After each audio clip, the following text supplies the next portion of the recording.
A TV Serra trabalha diariamente para levar até você muita informação, reportagens e entrevistas diariamente.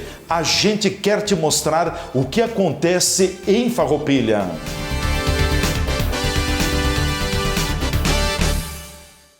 A Câmara de Vereadores é a sede do Poder Legislativo Municipal. Os vereadores representam o cidadão na busca de melhorias para a cidade. O trabalho deles é discutir e votar importantes projetos para a Farroupilha.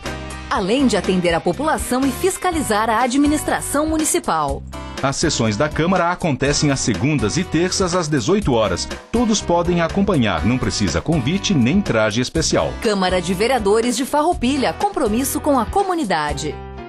Nesse momento, nós vamos receber então nosso convidado de hoje e convido para fazer parte da mesa o senhor Ricardo José Pérez, diretor executivo dos Caminhos da Serra Gaúcha, CSG, para explanar acerca do cronograma de obras previstas no município de Farroupilha pelo tempo de até 30 minutos. O senhor Ricardo pode ir.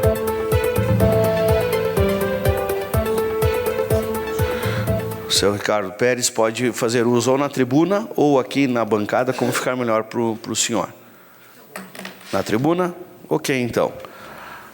A palavra está com o senhor.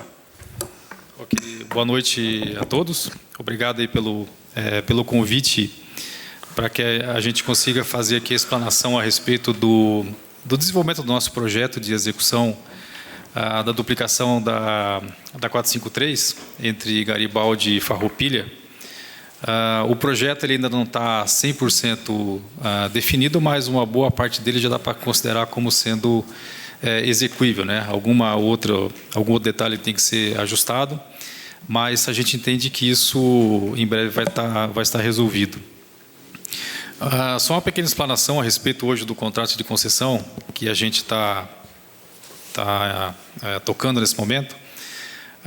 Os senhores sabem que a gente ainda está na espera do nosso reequilíbrio de contrato por conta das chuvas de 2024, em maio de 2024, que está fazendo agora 2 anos. E enquanto esse reequilíbrio não acontece, a gente tem que se adequar com as possibilidades que a concessionária tem. Então, o que ficou estabelecido, ou o que é possível de ser feito, são alguns investimentos durante o ano de 2026 e outros investimentos durante o ano de 2027. Logicamente, esse é o plano que nós temos, considerando o cenário que está hoje. Então, o que a gente consegue fazer de investimento nesse momento, até que haja esse reequilíbrio, seria o montante de 250 milhões de reais durante o ano de 2026 e mais 250 durante o ano de 2027. Dentro dessa possibilidade, o que a gente programou de fazer foi ali a execução do contorno norte de Caxias do Sul, que já está em execução essa obra. A nossa ideia é que ela seja entregue ali até janeiro de 2027, fevereiro aproximadamente. E no segundo semestre agora de 2026 seja dado início aqui a algumas obras aqui da 453, que é justamente a duplicação entre Garibaldi e Farroupilha. A gente vai dar início em algumas obras durante o segundo semestre,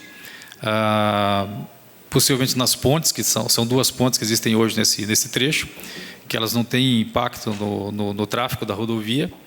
E depois, na sequência, algumas outras obras, o Trevo do Barracão, por exemplo, ou ali o acesso ali a Tamandaré, que é bastante demandado. E a partir de 2027 a gente conseguiria imprimir daí um ritmo mais acelerado, né? A nossa ideia, permanecendo como está hoje a situação do nosso contrato, é que até ali o início de 2028, possivelmente essa rodovia esteja duplicada, né? Esse é o nosso plano atual.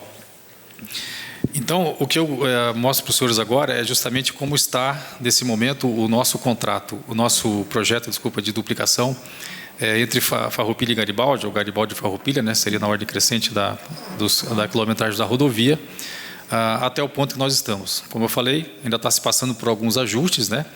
Até o momento que a gente consiga iniciar as obras e aí sim o projeto vai estar definido. Então, o projeto hoje é a duplicação ali do KM 101,4 até o KM 119.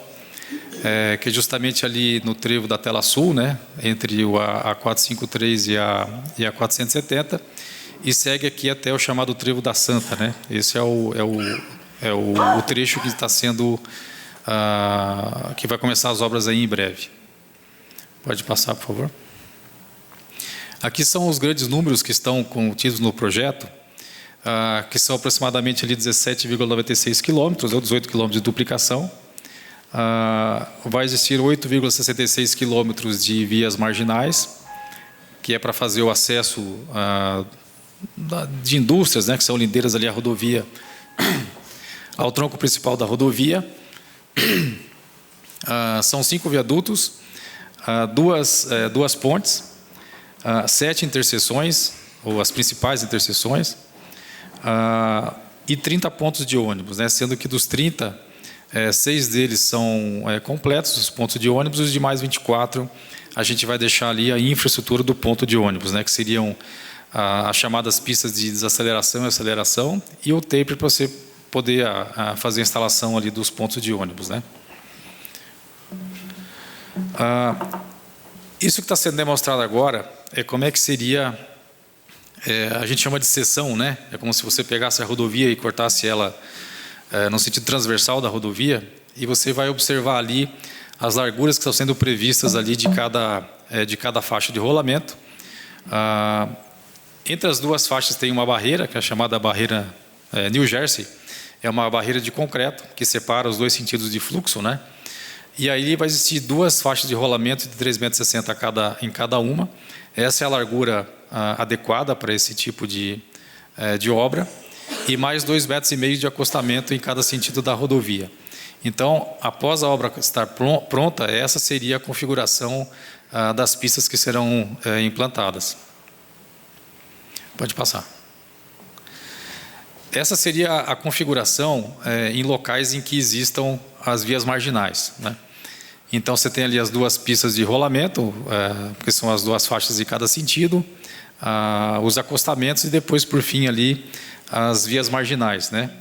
Que elas vão ter ali 4 metros, são 2 faixas de rolamento em cada pista marginal, que compõe ali uma largura total de 8 metros e mais uma calçada que dá ali que é o passeio da via marginal, né? Esse é o padrão que teria nos segmentos onde existem as vias marginais.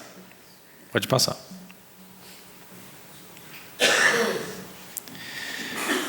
Aqui eu vou mostrar só alguns detalhes das principais interseções que existem aí na 453 entre a Tela Sul ali até chegar aqui em Farroupilha. A primeira delas já é o conhecido, né, o Tamandaré, que é uma demanda bastante grande. Tamandaré ainda pertence ali ao município de Garibaldi, que está no KM 102,9. Pode passar. Essa é a configuração que vai ficar, ou essa é a configuração de projeto em que vai ser instalado ali no trevo de Tamandaré. Ela é composta basicamente, como a gente chama, de uma rotatória alongada. Essa rotatória alongada, ela é muito parecida com o que é hoje ali na Tela Sul, né? Quando você vem de Bento e você quer entrar para a sentido Farroupilha, ela é parecida, a diferença é que ela é mais... a rotatória alongada ela é um pouco mais, vamos dizer assim, mais... no sentido você ter um pouco mais de conforto em desaceleração e aceleração na rodovia, por isso que ela tem você olha de cima, ela tem uma conformidade um pouco mais arredondada, né?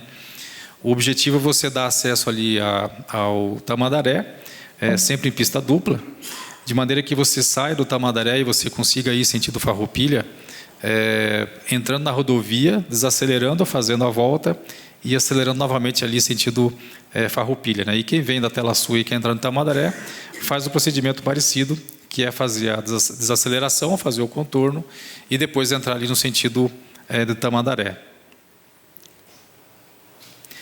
Essa é uma animação de como que seria o tráfego fluindo nesse ponto ali de Tamandaré após a implantação dessa solução de rotatória alongada. Os veículos que aparecem aí transitando, é uma representação gráfica, mas ele não é qualquer tipo de veículo, qualquer tipo de demonstração.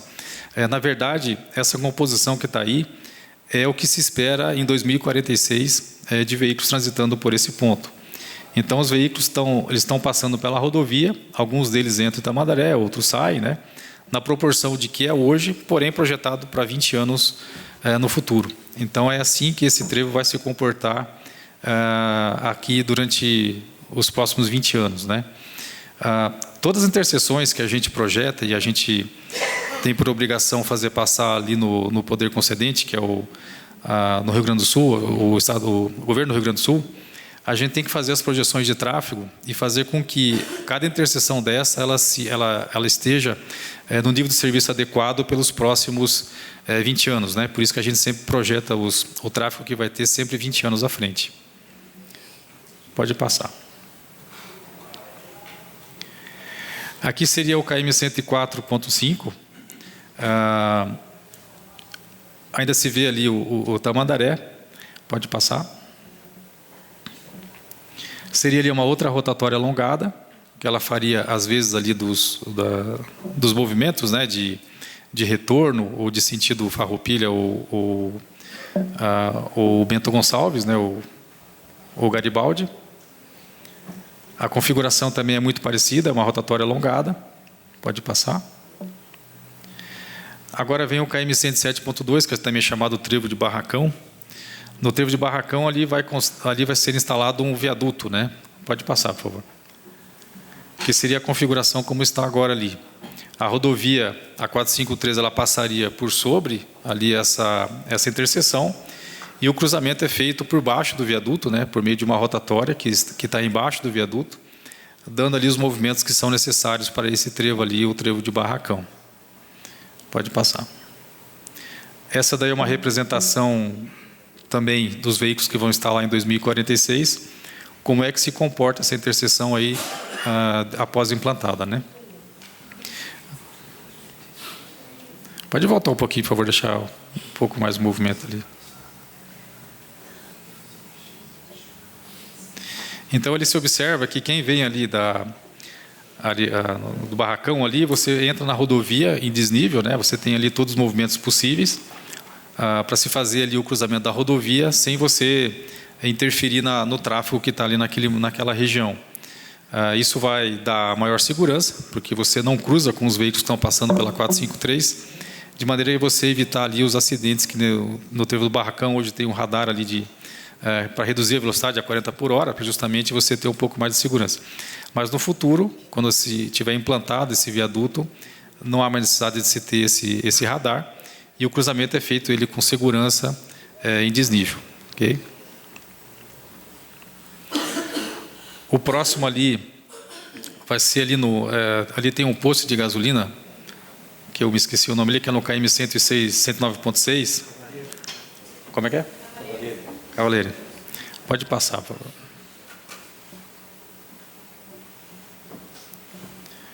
Então, essa é a conformação que vai ter na região daquele posto. Embaixo está aquela mesma representação gráfica dos veículos fluindo, né? Mas ali, basicamente, ali vai existir um retorno em desnível, que ele está um pouquinho mais à direita, ali no sentido Farroupilha, que vai fazer o retorno pela rodovia, em desnível também. Então, a pessoa que quer fazer o retorno, ela acessa ali a marginal e faz o retorno por cima da rodovia, né? Ali vai ser um viaduto.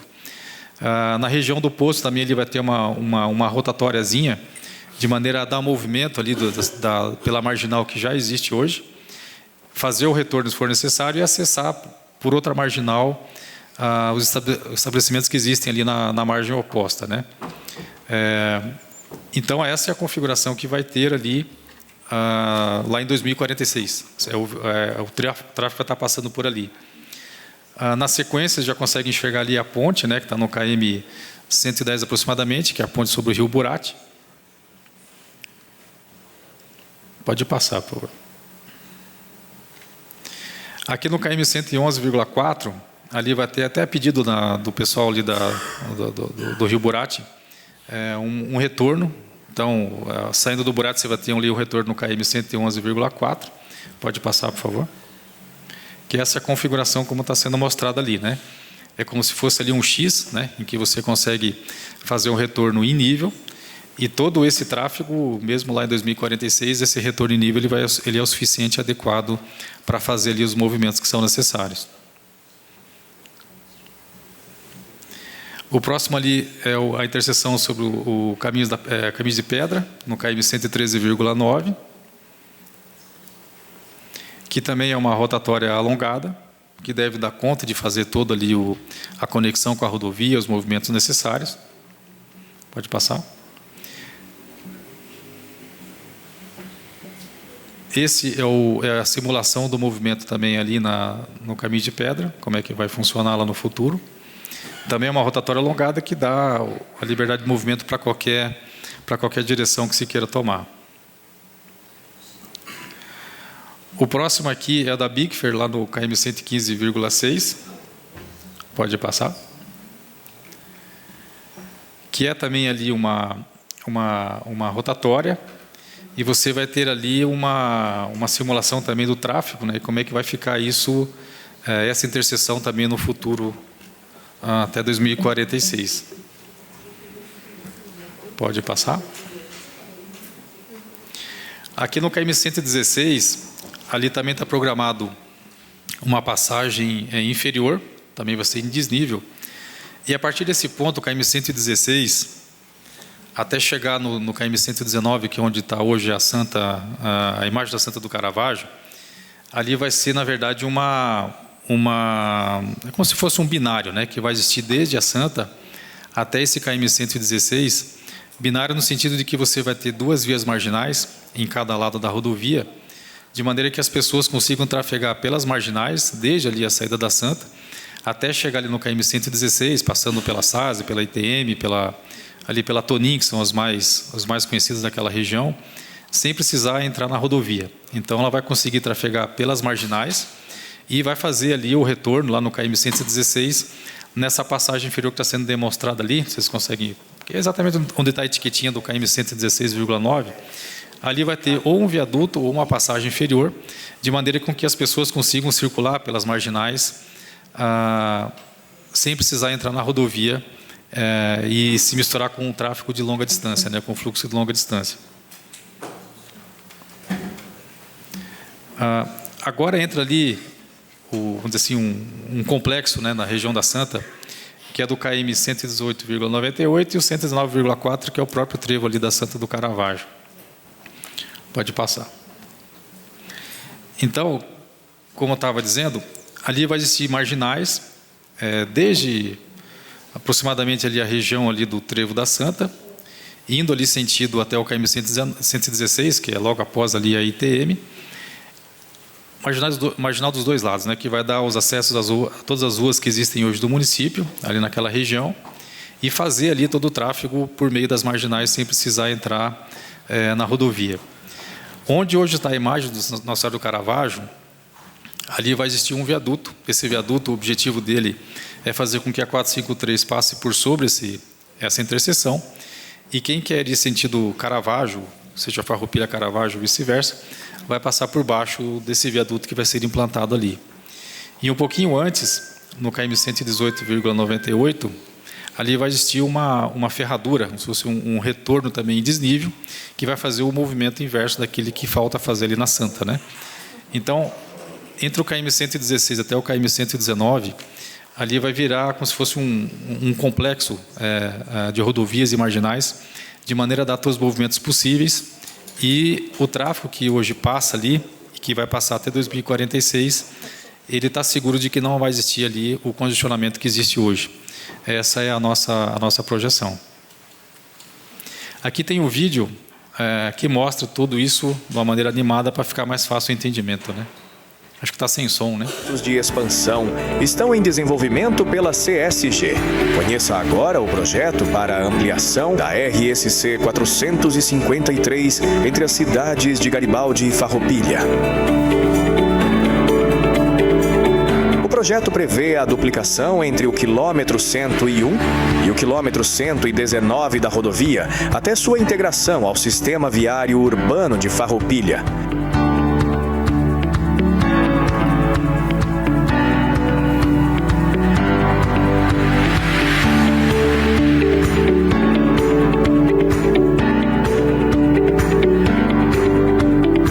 Esse é o Tamandaré, 102,9.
implantação deste importante projeto tornará a rodovia ainda mais segura e confortável para seus usuários. Concessionária Caminhos da Serra Gaúcha, trabalhando para que você guie pelo melhor caminho. Bom, esse é o projeto que a gente está em desenvolvimento, já está bastante avançado, mas aí já dá para você ter uma ideia do que será executado aqui na 453, com início possivelmente no segundo semestre aqui de 2026. Obrigado. Obrigado, senhor Ricardo Pérez. Quero convidar o senhor que permaneça, se o senhor quiser tomar assento. Nós vamos então abrir as inscrições aqui aos vereadores, para que eles possam fazer então aqui suas perguntas pelo tempo de até 3 minutos, e o senhor vai ter o tempo também para responder então, bem-vindo, por 3 minutos também, para que a gente possa ampliar aqui o debate então. A palavra está à disposição dos senhores vereadores. Passo a palavra ao vereador Darlan de Jesus, pelo tempo de até 3 minutos. Mais uma vez, boa noite a todos. Quero agradecer também a presença aqui do Jorge, que se faz presente na casa. E agradeço também a vinda do Ricardo aqui. Muito obrigado. Isso mostra a parceria com a CSG, com o município, né, para atender as nossas demandas, que não são poucas. Eu começo, então, questionando algumas questões. A gente sabe que tem um cronograma a ser seguido, né? E tem o Trevo da Santa, o Trevo da Grendene, o Trevo da Soprano lá em cima. E eu sei que também teve uma conversa com o Executivo já em relação a algumas pautas, né, em relação ao cronograma. E a pergunta que fica nós conseguimos ter algum paliativo, né, no Trevo da Grendene? Porque a gente sabe que hoje ali é o ponto que dá mais acidentes. Então, ali é um ponto bem importante e que a gente sabe também que as obras ali estão previstas para 2030, né? Mas não sei se é possível fazer um paliativo de momento. E outra questão, nós sabemos aí das intempéries das chuvas, né, que assolaram o nosso estado aí 2 anos atrás e que teve uma mudança de cronograma, né? E está previsto para esse ano um El Niño forte também. Então, possivelmente, pode ocorrer outra enchente. E também, então, essas avarias nos asfaltos. Se isso está previsto pela CSG e se está, qual é o método que a CSG vai utilizar para poder sanar esse problema? Muito obrigado. Obrigado, vereador Darlan de Jesus. E a palavra está com o senhor Ricardo Pérez. Bom, sobre o cronograma, senhor vereador, acontece o seguinte, o cronograma do contrato como um todo, como eu expliquei agora há pouco, a gente depende de uma situação que está fora do nosso alcance, que é o reequilíbrio do contrato. O reequilíbrio do contrato ele tem a ver com o dinheiro que a gente gastou em outras obras que não as do contrato. Tem que ter esse ressarcimento para a concessionária, para poder justamente aplicar nas obras do contrato em si. E também a questão do prazo de entrega das obras, né? A gente sabe aqui que já faz 2 anos da catástrofe de 2024 e a gente ainda aguarda, vamos dizer assim, a oficialização desse tempo que não seja reposto no nosso cronograma original do contrato. Então, esse seria o cronograma do contrato como um todo. À medida que a gente, como eu expliquei agora há pouco, considerando que a concessionária tem condição de fazer com recursos próprios, que eu quero dizer, a arrecadação do pedágio e mais o que foi aportado na concessionária pelos acionistas, né, a gente consegue investir R$250 milhões em 2026 e mais R$250 milhões em 2027. Então, o que existe hoje, com esse dinheiro de R$500 milhões em 2 anos, o que a gente consegue programar ali é o contorno norte de Caxias. A nossa intenção é que ele seja concluído ali entre janeiro e fevereiro de 2027. Esse é o nosso compromisso naquela região. E no segundo semestre a gente começa aqui as obras da 453, com esse projeto que eu acabei de demonstrar. E a ideia é que ele seja concluído ali no começo de 2028, né? A 453. O trevo da Grendene, ele está na 122, também passando ali pela Soprano, que isso seria as entregas seguintes, né, a esses primeiros trechos agora. Então, assim, se houvesse uma reprogramação de 2 anos do nosso contrato, as entregas da Grendene estariam programadas ali para 2029, aproximadamente, janeiro de 2029. Então, seria um cronograma, vamos dizer assim, impossível de se falar nesse momento, desde que a gente consiga ter isso oficializado pelo governo do Estado. Sobre paliativo, a gente estuda sempre o paliativo. No caso da Grendene, a gente até passou ali para a prefeitura vamos dizer assim, uma sugestão de ajuste na Grendene, de maneira a gente evitar que haja ali, por exemplo, quem vai de Farroupilha sentido Caxias, por exemplo, que ele faça ali o cruzamento com a 122, né?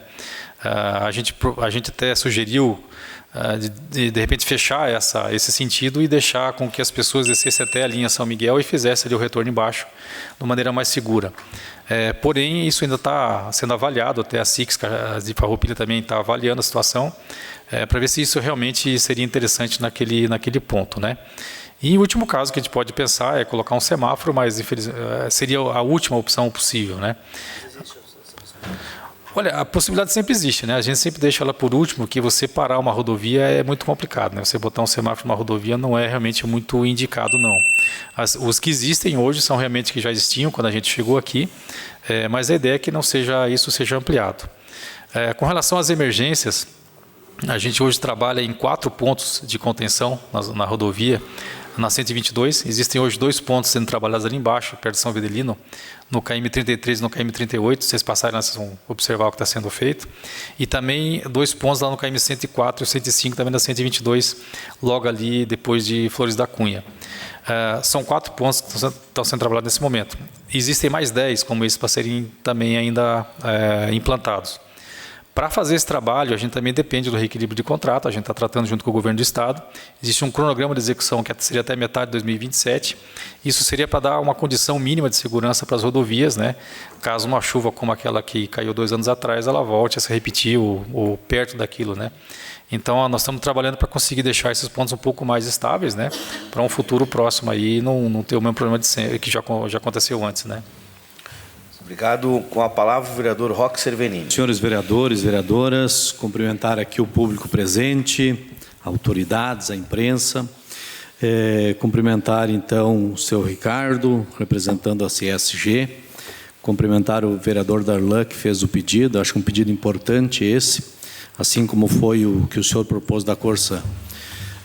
O Ricardo falou bem no início da fala, ele disse que o projeto não está 100% pronto.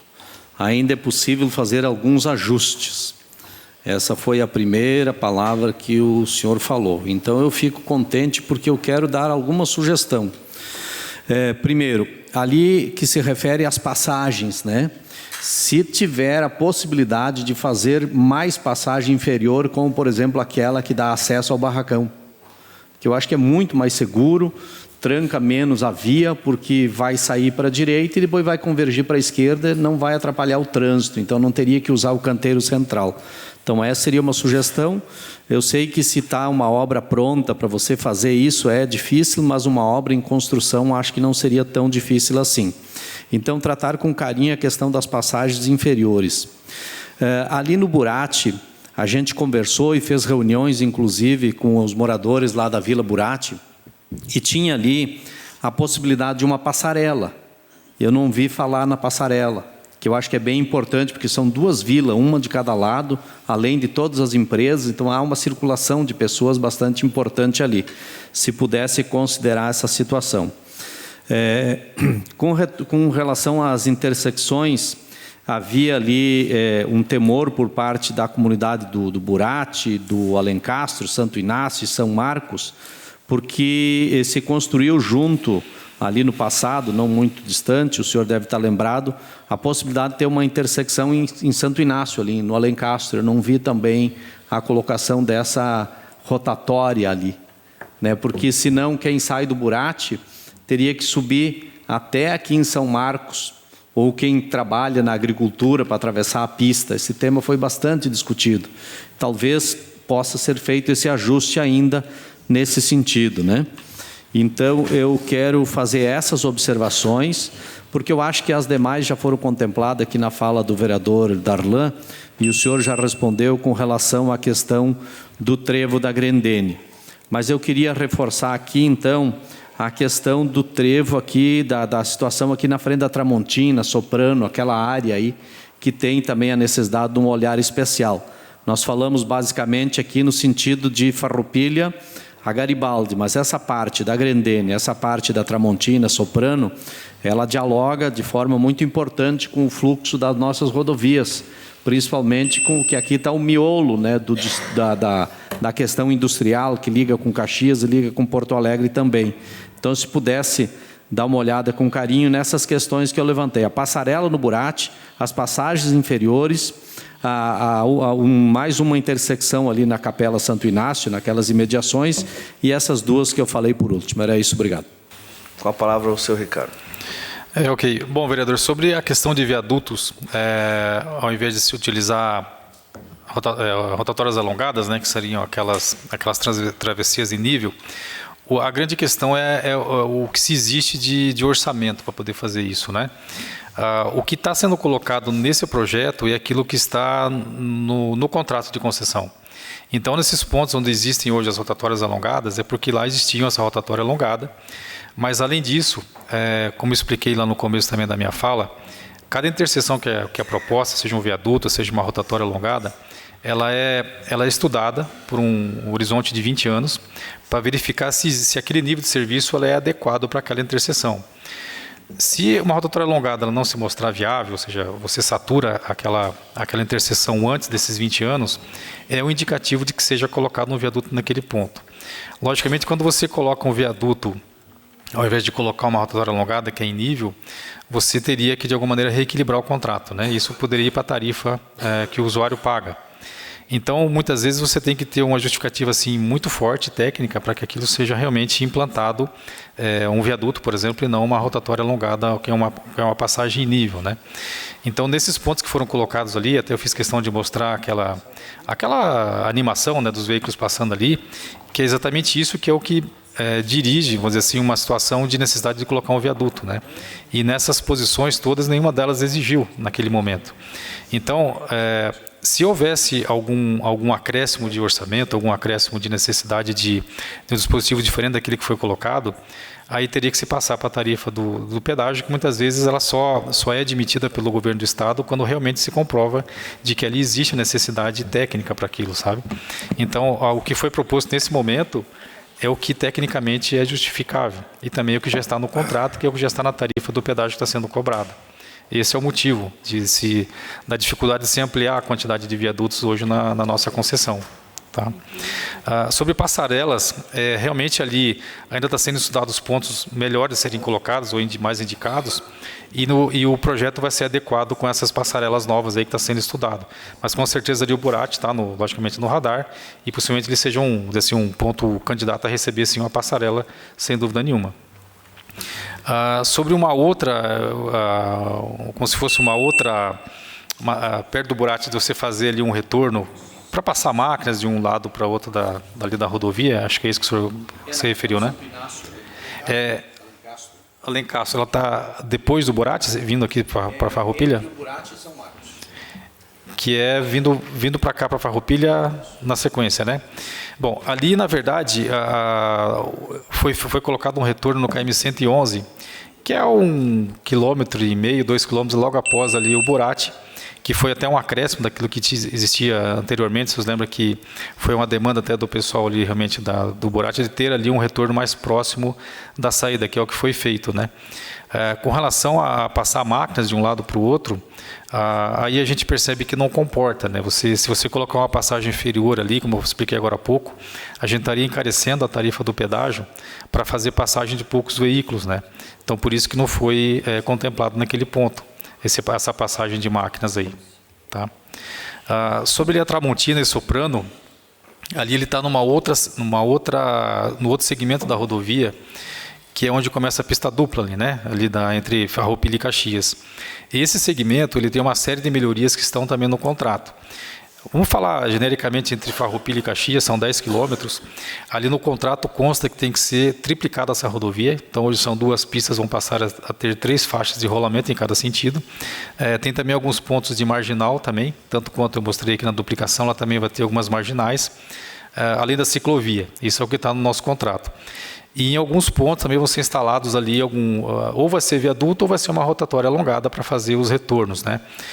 Como o senhor sabe ali, existem muitos daqueles retornos chamados alça de xícara, que é o que existe hoje, praticamente a cada 500 metros você tem ali um retorno que é muito perigoso. Ali é o campeão de acidentes que existe na rodovia, esses retornos chamados alça de xícara. No contrato, está para fechar todos eles, e em alguns pontos serem colocados ou uma rotatória alongada, como essas que eu mostrei aqui, ou algum viaduto, se o viaduto se mostrar necessário por conta do tráfego que vai estar cruzando a rodovia. Então, essa região de Tramontina, Soprano, ela está numa outra fase do projeto, que ela vai ser executada, se me falha a memória, entre o ano 6 e o ano 7 da concessão. Então, tudo isso vai ser tratado de uma vez só. Aqui, a 122, que é bem aquele segmento também que pega a Grendene, desde Nova Milano até chegar ali perto da Tramontina, né? Que hoje a pista simples vai ser duplicada, troncamento. Ali vai ter um viaduto, né, do pessoal que sai de Caxias e quer ir para Porto Alegre, você tem que passar hoje por um semáforo ali, né? Ali a ideia é que haja um viaduto para fazer essa ligação em desnível, para você não precisar mais parar num semáforo, que é um cruzamento ali perigoso, né? Então, a partir daquele ponto até Caxias, ele está numa outra fase do contrato, que é um pouco mais à frente. Mas, com certeza, essa região de Tramontina e da Soprano, ela vai ser trabalhada e estudada de uma maneira que aquilo melhore bastante o que é hoje, né? Daí não é nem questão de paliativo, realmente ele vai ter algumas obras de porte para resolver de uma vez por todas ali a situação daquele ponto, né?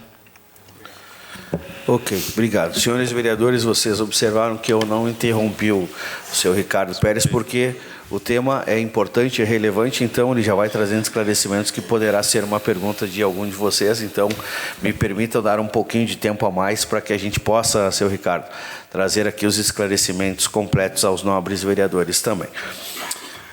Passo a palavra à vereadora Fran Bonassi. Boa noite, senhor presidente, colegas vereadoras, vereadores, ao público que nos prestigia, à imprensa e aos demais que estão nos ouvindo de suas casas também.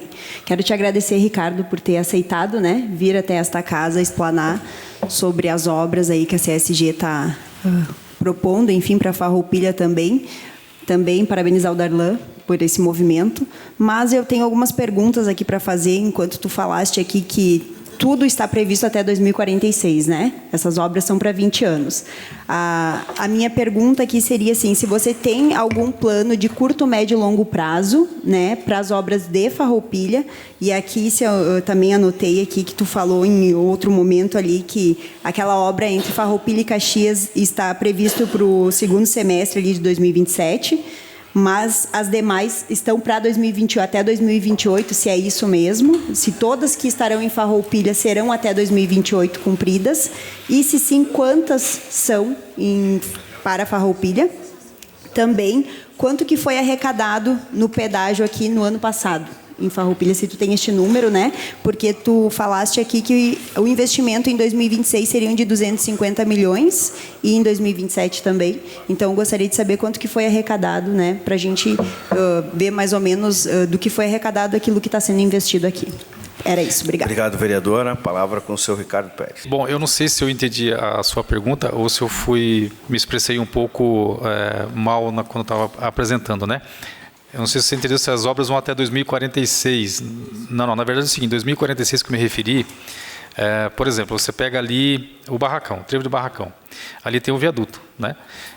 Vai ser implantado um viaduto. E esse viaduto, ele foi estudado. Hoje, se você pegar, vamos fazer uma contagem de tráfego que passa pela 453 e mais o que cruza de veículos ali vindo do barracão entrando na 453. Essa é a situação atual que tem de tráfego. Ou passando a 453 ou fazendo ali os cruzamentos do barracão. Para que a gente consiga fazer uma projeção de verificar se aquela solução que está ali ela é adequada, a gente tem que provar que por 20 anos, você aumentando o tráfego, né, aproximadamente 2,5% ao ano, a conta que a gente faz, isso se ele comporta por 20 anos aquela interseção, né? Então não quer dizer que a obra vai até 2040, ela tem que suportar comprovadamente de que o tráfego que existe hoje, projetado crescendo exponencialmente 2,5% ao ano, que seriam 20 anos até 2046, ela seria ainda suficiente, né? Esse é o que eu quis me referir, né? Então, sobre as obras de 2020 e 2026, 2027, seria 2026, no segundo semestre, a gente começar a duplicação da 453, entre a Tela Sul ali até Farroupilha, e concluir no início de 2028. Esse seria o segmento da Tela Sul até o trevo da Santa Nossa Senhora do Caravaggio, que existe hoje ali. Esse seria aí o nosso cronograma. A 122, que pega de Nova Milano e vai ali até a chegada da Tramontina, esse está numa outra fase, que deve ser lá pelo ano 6 ou 7 da concessão. Que se houver a postergação, vai ser entre o ano 8 ou 9 da concessão, se contar em termos, vamos dizer assim, sequente, né? Essa seria a ideia.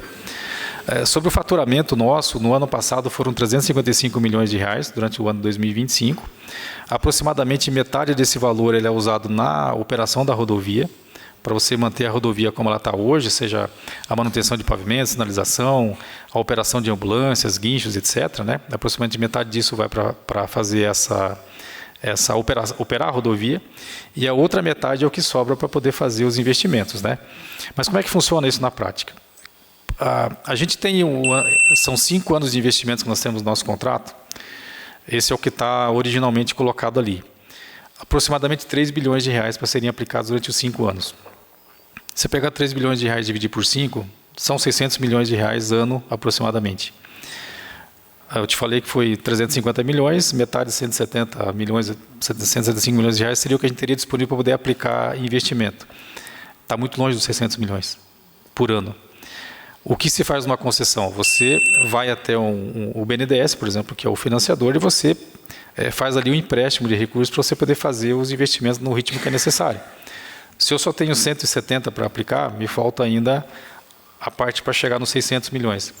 Enquanto eu não consigo fazer isso, eu só consigo fazer investimento com o que eu tenho de possibilidade de arrecadação do pedágio. Então, eu não consigo imprimir aquele ritmo que é necessário, que o contrato exige, por conta de não ter o financiamento bancário. Para eu fazer o financiamento bancário, eu tenho que estar com o meu contrato equilibrado. Eu tenho que mostrar que eu tenho um prazo para executar as obras, e o dinheiro que eu tenho para executar, para fazer as obras, eu apliquei exatamente no contrato, e não em obras de emergência, como foi o que aconteceu aqui na CSG.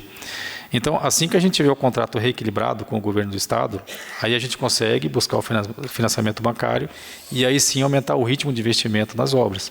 Aí que a gente consegue chegar em torno de 600 milhões por ano de investimento. Por enquanto, a gente só consegue aplicar 250 milhões agora em 26 e 250 milhões em 2027. Até essa diferença dos 150 para os 250 milhões que eu me referi agora há pouco, é justamente o que foi aplicado pelos acionistas na CSG quando ela começou a funcionar em 2023. Na época foram hoje 350 milhões de reais aproximadamente, em números um pouco mais atualizados, que foram aplicados para poder assinar o contrato de concessão. Então, é esse dinheiro e mais a arrecadação do pedágio que nós estamos tendo agora, é o que a gente consegue fazer de investimento nesses 2 anos que são os próximos aí, né? Obrigado, senhor Ricardo Pérez. E a palavra está com a vereadora Glaci Silvestrin. Boa noite, presidente, colegas vereadoras, colegas vereadores, a comunidade que nos prestigia nessa noite. Quero cumprimentar o Benáquio, Polícia, a Glória, o Glacir, o Jorge do Jornal Farroupilha, o Leandro com a Rádio Miri e TV Serra, mas em especial te cumprimentar, Ricardo, e te agradecer por se colocar à disposição de vir aqui e nos explanar um pouco das obras e do trabalho que vem sendo realizado pela CSG. Vimos nessa noite, então, que você nos demonstrou aí os trabalhos que vai ser feito de Garibaldi até Farroupilha, mas a pergunta que eu te faço é o seguinte: vimos também nesses últimos dias que foi feito algumas vistorias sobre os trabalhos realizados de São Vendelino até aqui no Trevo da Grendene. E a pergunta que eu faço, porque pelo que se viu nas declarações, é que não está sendo cumprido o cronograma dessas melhorias de São Vendelino até Farroupilha. Qual é se está dentro do cronograma não? E qual é a previsão de se fazer alguma coisa na Curva da Morte, que é um local que é bastante crítico aqui na nossa cidade, e se tem alguma previsão também ali nos Estofados Itália, se vai ter viaduto e qual é a previsão de se fazer essas obras aí. Era isso. Obrigado, vereadora Glaci. A palavra com o senhor Ricardo Pérez. Ok. Bom, sobre o cronograma, como eu expliquei agora há pouco, realmente o contrato não está no cronograma adequado, de acordo com o que foi assinado o contrato, né?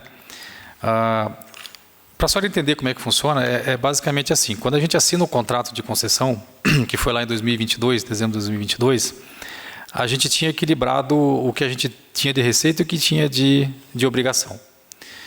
Com a calamidade de 2024, em maio de 2024, a gente aumentou a nossa obrigação e a nossa receita ficou no mesmo patamar que estava antes, ou seja, o contrato ficou desequilibrado.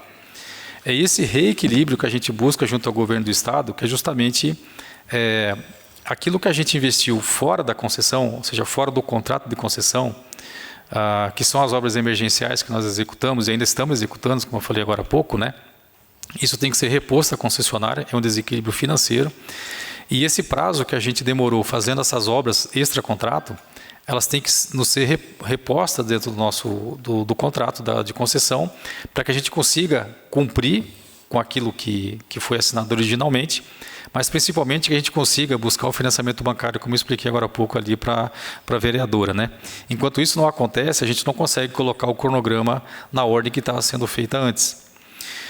Com relação à curva da morte, que é bastante conhecida, ali originalmente no nosso contrato, ela tinha por obrigação de ser duplicada, seria a segunda entrega de duplicação. A primeira entrega seria a 453 e a segunda entrega seria a 122, desde lá São Vedelino até chegando aqui em cima, ali perto da Tramontina, né? Onde entra na pista dupla. Porém, esse segmento ele tem uma peculiaridade. De São Vedelino até chegar em Nova Milano, essa região ela é pouco antropizada, ela tem uma dificuldade maior de se conseguir o licenciamento ambiental. Esse licenciamento ambiental demora em torno de 3 anos para se conseguir. Então, o que a gente está propondo ao governo do Estado, além desse reequilíbrio do contrato, é que seja feito um ajuste no nosso cronograma de duplicação, de maneira a gente pegar o segmento que exige o licenciamento ambiental mais longo, que é esse caso de São Vedelino até Nova Milano, que é chamado EIA-RIMA, ele demora 3 anos para se conseguir esse licenciamento, e trazer para antes segmentos em que você tem o licenciamento ambiental mais simples, que é o chamado LPIA, que demora em torno de 6 meses para se conseguir esse licenciamento. Então, esse trecho de São Vedelino até Nova Milano, a ideia é que ele fique mais para o final do contrato, onde está ali a curva da morte, a que a senhora se referiu, e a gente traga para antes segmentos que estavam mais para frente. Por exemplo, a BR-470, que vai da saída de Bento Gonçalves ali até chegar em Carlos Barbosa, ela estava originalmente a ser duplicada em 3 anos. A gente está fazendo a sugestão de troca de São Vedelino até Nova Milano, que ele fique mais para o fim do contrato e traga para antes a BR-470, que tem até uma região de maior tráfego de veículos, né? Por consequência é onde tem mais perigo de acidentes. Essa é a proposição que a gente está fazendo, porque é impossível de você conseguir executar no prazo inicial por conta justamente do licenciamento ambiental. Afora a questão do reequilíbrio do contrato também que a gente está pleiteando. A curva da morte, que a senhora se refere, ela ficou com esse nome justamente pelo histórico de acidentes que tem. Porém, hoje, esse ponto ele não é mais o chamado, ela não tem mais o histórico tão grande de acidentes como existia antes.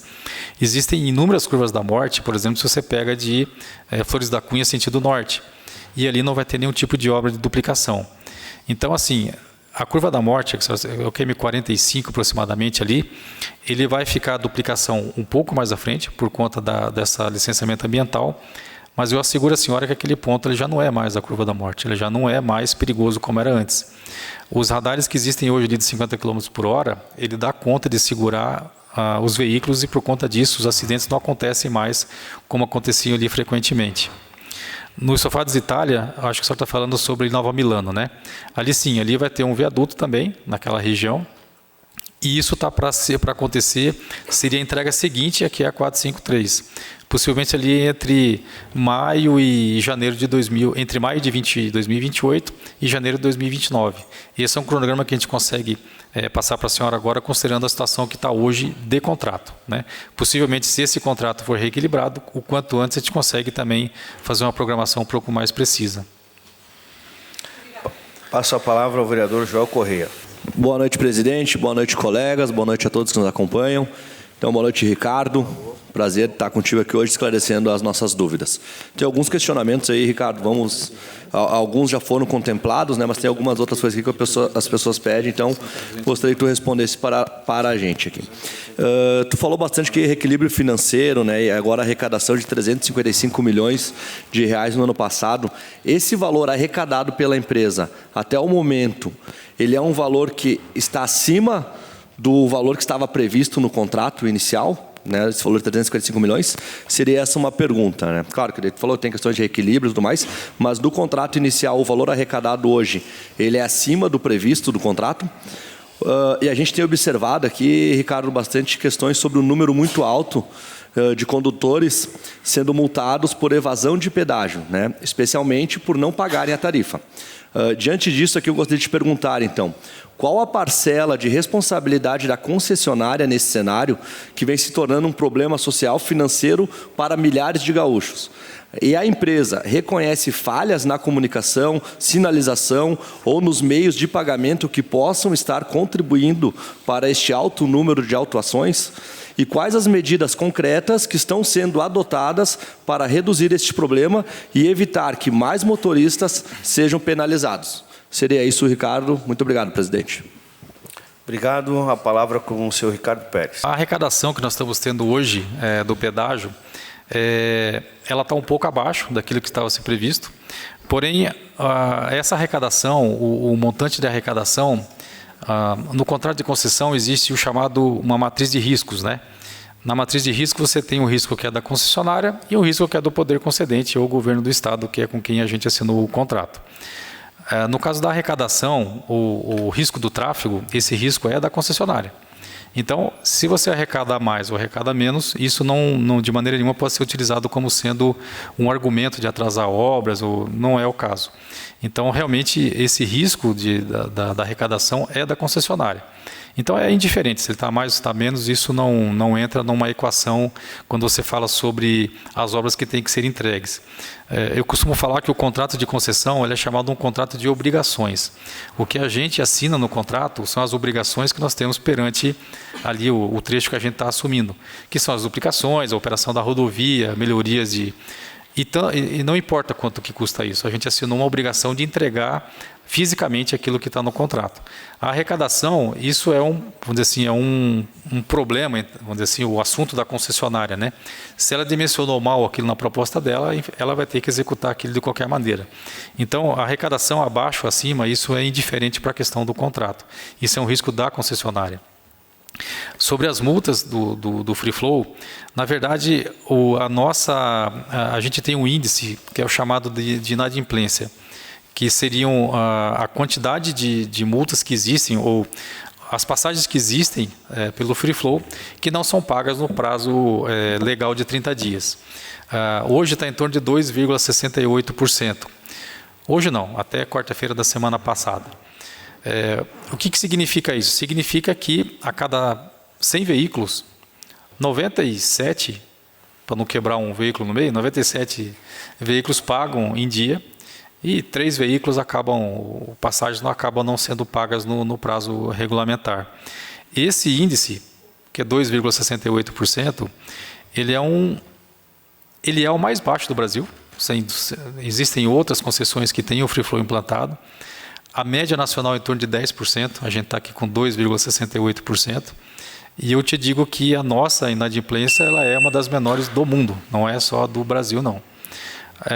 Logicamente, aqui que entra aqui a chamada idiosincrasia, né? Cada região tem a sua. Por exemplo, isso não quer dizer que é um mérito da concessionária apenas. Eu penso que isso é um mérito também do povo que está aqui nessa região, que justamente a gente percebe que é um povo sério, que se preocupa em fazer o pagamento das suas contas. Então, assim, esse índice baixo, ele tem a ver com o mérito da concessionária e também, logicamente, por quem trafega pela rodovia. A gente sabe, eu falei semana passada, porque semana passada houve ali uma determinação do CONTRAN, em que ele suspendeu por 200 dias as multas que foram aplicadas por conta da evasão do pedágio. Então, a gente não sabe nesse momento como que vai ficar essa inadimplência, que hoje está em 2,68% na sistemática antiga, né? Com esses 200 dias, não sei como é que vai se comportar. Agora, dizer assim sobre falhas, a gente se esforça o máximo que pode, seja em termos de comunicação, em termos de sinalização, e a gente está sempre à disposição, dispostos a ouvir qualquer tipo de, vamos dizer assim, de sugestões com relação à melhoria que a gente possa fazer. A gente já ouviu várias entidades que sugeriram a questão de placas, até o pórtico nosso é pintado de laranja justamente para evitar de que a pessoa saiba que está passando por um pórtico de free flow e está pedágio eletrônico bem grande em cima, né? Então, assim, a gente se esforça o máximo possível, seja em comunicação, seja em sinalização, e a gente está sempre aberto a qualquer tipo de sugestão que possa ser colocada para melhorar ainda mais aí a percepção por quem passa na rodovia. E as multas, ela não é atribuição da concessionária. Na verdade, o que existe é o seguinte, existe o pórtico de free flow, quando existe a passagem de um veículo, é registrado a placa do veículo e o dia e horário que ele passou. Se não houver esse pagamento até 30 dias após, significa que ele cometeu uma infração de trânsito. Então, o que a gente faz é passar o DAIR, que é o órgão que é o autuador, os veículos que passaram não fizeram o pagamento, com a foto, comprovando que realmente ele passou por ali, e dali para frente é com o DAIR, né? Então, essa é a função da CSG, ela não emite nenhum tipo de multa, né? Obrigado. Passo a palavra ao vereador Cilo Monteiro. Primeiramente, agradecer a presença do Ricardo para vir nos explanar aí um pouquinho mais sobre essas obras da CSG. Então, eu sei que existe todo um cronograma no contrato, considerando a relação entre a arrecadação e investimento previsto. No entanto, quando a concessionária assumiu esse trecho de compedajamento, não estava prevista também eventuais intercorrências, as demandas extras que surgem durante ao longo da execução. Então, faço esse questionamento porque, pelo pouco que se observa, trata-se de um pedágio aí com alto fluxo de veículos, né, em comparação com outros estados, e o que impacta diretamente na arrecadação. Ainda assim, vemos a CSG buscando aditamento contratual junto ao governo do estado e até mesmo ampliação da vigência do contrato. E aí a gente vê todo esse atraso de cronograma de obras. Então, diante disso, como a concessionária justifica essa necessidade de reequilíbrio contratual? Seria isso, presidente. Obrigado. Obrigado, senhor Ricardo Pérez. Bom, sobre as intercorrências que poderiam já ser de conhecimento da concessionária, o que existe na concessão são os chamados seguros, né?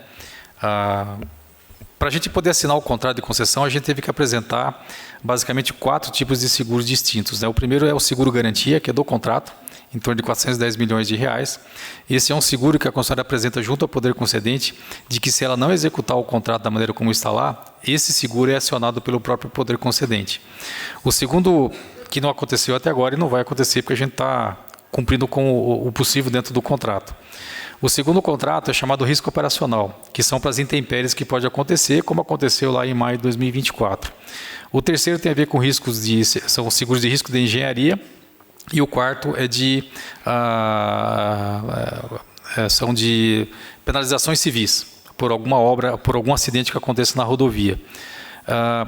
Esse risco operacional, que é o segundo, como eu te falei agora há pouco, ele é feito para que, se houver alguma intercorrência na concessão, que esse seguro seja acionado e ele faça ali a cobertura do seguro. Porém, o que aconteceu em maio de 2024, aquilo ali é classificado como força maior. Eu expliquei agora há pouco sobre a matriz de risco do nosso contrato, né?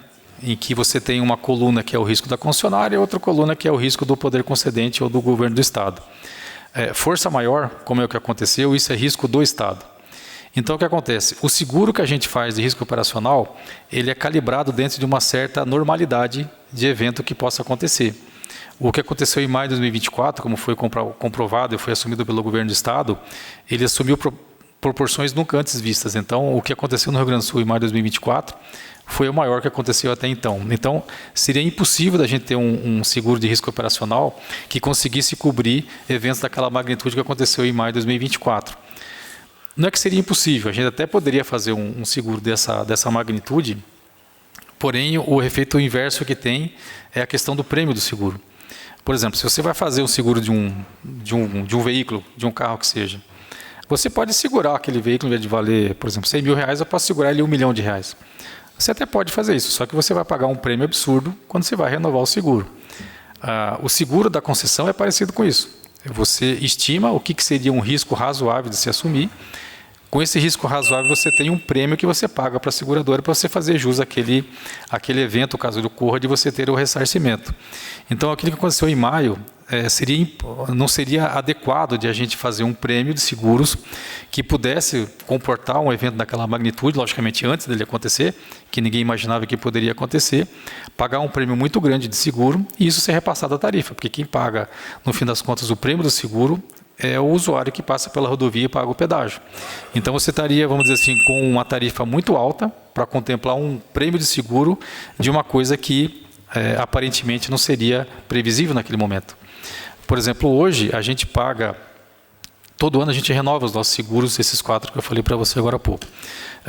O risco operacional hoje, ele está praticamente o dobro do que a gente pagava de prêmio antes do evento climático 2024. Não é porque aumentou a apólice, é justamente porque o risco no Rio Grande do Sul ele é maior do que era antes. Então, qualquer seguro que você faça hoje no Estado, seja o seguro que for, ele já não é mais o mesmo antes da catástrofe que teve em 2024. Principalmente em situações de concessão rodoviária, como é o nosso caso, em que você segura ali um evento que seja razoável de acontecer. Então, por mais que a gente mantenha até a mesma apólice que tinha antes da calamidade, a gente paga um prêmio maior hoje em dia por conta justamente do risco do Estado do Rio Grande do Sul. A ampliação do prazo que a gente pede da entrega das obras é justamente as obras que a gente... É o tempo que a gente usou para fazer as obras que são extra-contrato. O senhor deve se lembrar que lá em maio de 2024, aqui Farroupilha ficou isolada. Caxias do Sul ficou isolada. Ela não tinha ligação nem para o norte, nem para o sul, nem para o leste, nem para o oeste. O senhor se lembra que lá em maio de 2024 começou a faltar combustível aqui em Farroupilha. Isso foi manchete de jornal e aconteceu de verdade. Existiam doentes que precisavam buscar recursos em uma cidade maior, não conseguiam se deslocar porque a serra estava fechada. Tanto aqui a de Farroupilha, que ficou 17 dias fechada, como também a 446 lá para o Carlos Barbosa, também ficou 5 dias fechados. Sem falar na serra, ali na região de Antônio Prado, de Flores da Cunha, e sem falar lá no vale que houve alagamento. A gente teve que intervir muito rapidamente naquele momento, fazer uma série de obras que não estavam no contrato, justamente da condição de tráfego na rodovia, que outras rodovias no nosso entorno elas estavam ainda fechadas, e isso tudo custou dinheiro e levou prazo. É isso que causou desequilíbrio no contrato, é isso que a gente busca junto ao governo do Estado, que seja restabelecido e a gente consiga voltar ao equilíbrio inicial do nosso contrato e tocar as obras no ritmo que são necessários. Obrigado, senhor Ricardo Pérez. Passo a palavra ao vereador Caleb Coelho. Senhor Ricardo, da CSG, do pedágio, eu queria fazer uma pergunta para o senhor. Está bonito, as obras estão bonitas, a gente está gostando de trafegar porque realmente está ficando a contento, né? E no início do contrato, ou no início dessa história toda, o governador falou que não iríamos ter pedágio. E segundo ele, não temos pedágio, porque para ele pedágio é uma cancela com uma pessoa cobrando. Então, para ele, pedágio é isso. Mas para nós, pedágio é qualquer coisa que a gente passe e pague para poder usar. Então, essa é a real. Eu queria perguntar para o senhor, nos próximos 10 anos, na nossa região, quantos pontos a mais de pedágio nós vamos ter para colocar esse contrato, digamos, em ordem, né? Porque a gente sabe que tem muitas coisas que aconteceram, só que a promessa é que não teríamos. Mas, na real, nós estamos sentindo que nós vamos acabar tendo mais pedágio. Então, eu queria saber do senhor, na nossa região, quantos pedágios a mais nós vamos ter em função dessa regulação do que a concessionária de pedágio precisa receber. Não existe uma relação entre o reequilíbrio do contrato ou o aumento de pontos de cobrança de pedágio, nem muito menos o valor do pedágio. Essa não é a questão. Com relação ao aumento de número de pontos de cobrança de pedágio, isso está com o governo do Estado decidir o que vai se fazer na concessão. Se vai se manter esses 6 pontos que existem hoje ou se vão ser ampliados. Mas isso está com ele, não é a concessionária quem decide. A concessionária não tem a prerrogativa de instalar um ponto de cobrança no momento que ela quiser. Ela não faz isso. Quem faz isso é o governo do Estado. É ele quem dialoga com a sociedade, chega-se a um valor razoável e sim, isso vem para a concessionária. Então, assim, em nada tem a ver o nosso desequilíbrio do contrato com o valor da tarifa que é paga. Como eu expliquei agora há pouco para um colega seu, o risco da arrecadação do pedágio é da concessionária. A gente não alega isso como sendo uma falha de não execução das obras no prazo. O que a gente alega do nosso contrato desequilibrado é por conta de obras que a gente fez extra-contrato, ou seja, aquilo que não estava no contrato originalmente, e a gente precisa que isso seja ressarcido, e o tempo que a gente perdeu para fazer aquilo também não seja reposto no contrato, para entregar as obras que são do contrato. Então, como o senhor falou agora há pouco, se o senhor entende que as obras estão bonitas, que estão sendo feitas, elas só existem por conta do pedágio que é pago. Se não houvesse o pedágio que é pago, estaria na condição que o senhor deve se lembrar, há uns 4 anos atrás, que é quando estava sob administração ou do DAIR ou da EGR, né? Então, hoje o que existe, o que o senhor vê, é justamente o que está sendo pago de pedágio que está sendo aplicado exclusivamente na rodovia. Logicamente, como eu expliquei, aproximadamente metade da arrecadação vai para operar a rodovia e a outra metade é o que vai para poder fazer os investimentos necessários. Infelizmente, nesse momento, a gente não consegue ter essa metade da arrecadação suficiente para tocar as obras no ritmo que deveria ser tocado. Por isso que precisa do contrato reequilibrado, buscar um financiamento bancário e aí você imprime uma ordem, uma velocidade de execução mais rápida. Muito obrigado e passo a palavra à vereadora Fernanda Corrêa. Boa noite, presidente, colegas vereadoras, colegas vereadores, ao público aqui presente e a todos que nos acompanham através das redes sociais. Cumprimento ao senhor Ricardo, obrigada pela explanação até agora. Parabéns ao vereador Darlan pelo requerimento. Estava aqui escutando atentamente as respostas, senhor Ricardo, e até anotei aqui alguns questionamentos. Alguns já foram contemplados, mas em um momento o senhor falou das tarifas do pedágio e também sobre as infrações de trânsito, certo? E a minha pergunta é, referente às multas, às infrações de trânsito, o senhor falou aqui que vai ficar suspensa por 200 dias, conforme uma norma do CONTRAN. Essas multas, elas vão ficar suspensas até o cidadão regularizar a passagem do pedágio, porque suspensas não significa que as infrações serão canceladas, certo? Ou elas vão ser, depois desses 200 dias, canceladas para o cidadão. Porque o que acontece? Hoje eu recebo muitos clientes no meu escritório por conta dessas infrações. E, por vezes, é aquele cidadão de mais idade que pega a tag no banco, que o banco oferece a tag para colocar no seu veículo e ele utiliza essa tag, passa pela passagem do pedágio, crendo que será descontado. Só que daí, passa os 30 dias, não sei que falha que ocorre entre o sistema do banco e a CSG, que o cidadão acaba, né, levando essa infração. Então, essa é a primeira pergunta. As multas serão canceladas ou elas vão ficar suspensas até o cidadão regularizar a passagem? Segunda pergunta. O senhor falou nas obras. O atraso das obras da CSG, pode ocorrer reajuste na tarifa do pedágio? Obrigado, senhor presidente. Obrigado, vereadora Fernanda. Passo a palavra ao senhor Ricardo Pérez. Sobre a suspensão das... Como o senhor mesmo disse, é suspender, né? Suspender não está cancelado. Então, o que houve nesses 200 dias, que vai dar até o dia 16 de novembro, se contar esse prazo dos 200 dias, significa o seguinte, se até o dia 16 de novembro, todas as pessoas que tinham alguma multa por conta de não ter sido pago o free flow, a passagem, e ela fizer o pagamento até o dia 16 de novembro, as multas vão ser aí sim canceladas. Tanto a questão dos pontos também vão ser restituídos, né? Se chegar no dia 16 de novembro ela não fizer o pagamento, todos os pagamentos que são devidos, aquela multa, se ela já foi multada, continua em vigor, ou seja, ela volta a prevalecer. E se ela passou, semana passada, acho que foi dia 28 de abril, acho que é isso a data. A partir daquele ponto, se ela não fez o pagamento até o 16 de novembro, aí ela vai ser autuada por conta desse prazo que passou e ela não fez a regularização da tarifa do pedágio. 29 de novembro, mas precisa fazer a solicitação, tá? No DAI, mesmo assim. Tá.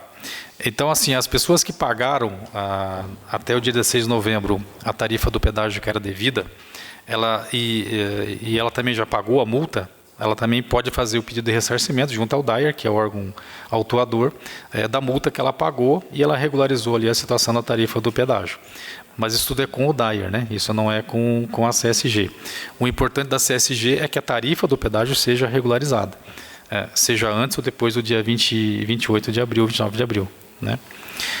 Com relação ao valor da tarifa de pedágio, se ela vai ser aumentada por conta do reequilíbrio do contrato, isso é uma prerrogativa do governo do Estado. Quando você tem um contrato desequilibrado, existem alguns... A senhora é advogado? Não. Existem algumas maneiras de você reequilibrar o contrato. Por exemplo, Como é que você pode reequilibrar? Você pode reequilibrar por meio da tarifa do pedágio, você pode aumentar a tarifa, você pode postergar as obras que são necessárias de serem feitas, você pode aumentar o prazo da concessão, ou o governo do estado pode fazer um aporte com recursos próprios na concessionária e ressarcir aquilo que ela tem de desequilíbrio. Aquilo que se refere ao desequilíbrio por conta das emergências de maio de 2024, o que o governo do estado entende como sendo correto, e me parece que é isso que vai ser feito, é utilizar o recurso do FUNRIGS para fazer o ressarcimento da concessionária desses valores que foram investidos fora do contrato, e não por meio da tarifa. Então, até onde eu do meu conhecimento, a tarifa do pedágio ela não vai ser ajustada por conta desse desequilíbrio da concessionária, né, do contrato de concessão. Obrigado, senhor Ricardo Pérez, e passo a palavra ao vereador Argídio Chimenez. Boa noite, presidente. Boa noite, colegas vereadores e vereadoras. Ricardo, obrigado por ter vindo explanar as obras da CSG. Eu tinha 3 perguntas, mas uma já foi respondida, que é o Trevo da Grandene. Outra pergunta é a terceira pista que vai de Farroupilha a Caxias. Isso vai acontecer, né? E a segunda é o retorno da antiga Faster, ainda que é a Soprano. O retorno perigoso, já deu mortes. O que está sendo programado para esse local? Obrigado. Obrigado, vereador Schmidt. Passo a palavra ao senhor Ricardo Pérez. Essa terceira faixa de rolamento, que seria a triplicação da rodovia, vai acontecer. Possivelmente lá mais entre o ano 7 e 8 da concessão. Nós estamos nesse momento no ano 4. Então essa é a programação que existe desse trecho entre onde começa a pista dupla, quando vem aqui da Grandene, né, da Tramontina, até ali a entrada do viaduto torto ali para o contorno de Caxias. Então vai acontecer entre o ano 7 e 8 da concessão. Okay? Sobre o retorno na frente da Soprano, como eu expliquei, nesse segmento entre Caxias e Farroupilha, que são 10 quilômetros, ali existe, então vai ser implantada uma faixa adicional em cada sentido, e vai ter ciclovia, e também vai ter ali algumas marginais e alguns pontos para poder dar acesso ali a indústrias, etc., que são lindeiras ali à rodovia.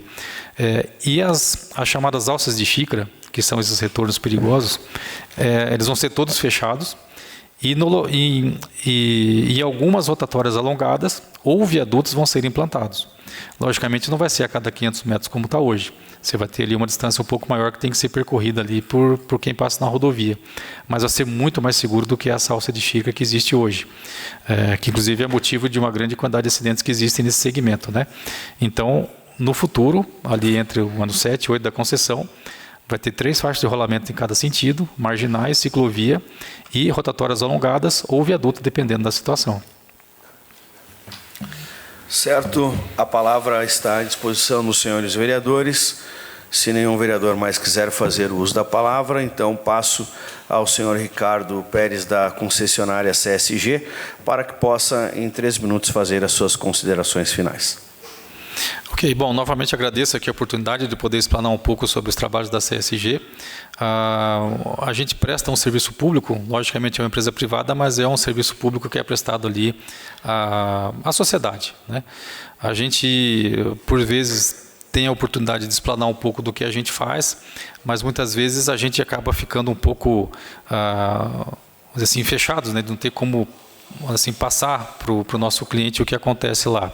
O nosso setor de comunicação, a ideia é que ele sempre faça essa comunicação da melhor maneira possível para a imprensa e para quem mais nos procure, mas essa interação que a gente vê aqui, seja na Câmara, seja na Prefeitura, muitas vezes em alguma reunião com a sociedade, é bastante importante para nós, para que a gente, ao mesmo tempo, a gente consiga prestar contas do que a gente faz e também, muitas vezes, receber sugestões que são sempre muito bem-vindas, né? E a gente pode sempre prestar um serviço sempre cada vez melhor. Muito obrigado. Muito obrigado, senhor Ricardo Pérez. Agradecemos a sua vinda aqui, bem como a assessoria também, que está presente. E, nesse momento, eu suspendo a sessão por alguns minutos para que a gente possa fazer o registro, então, juntamente com o representante da CSG. Muito obrigado.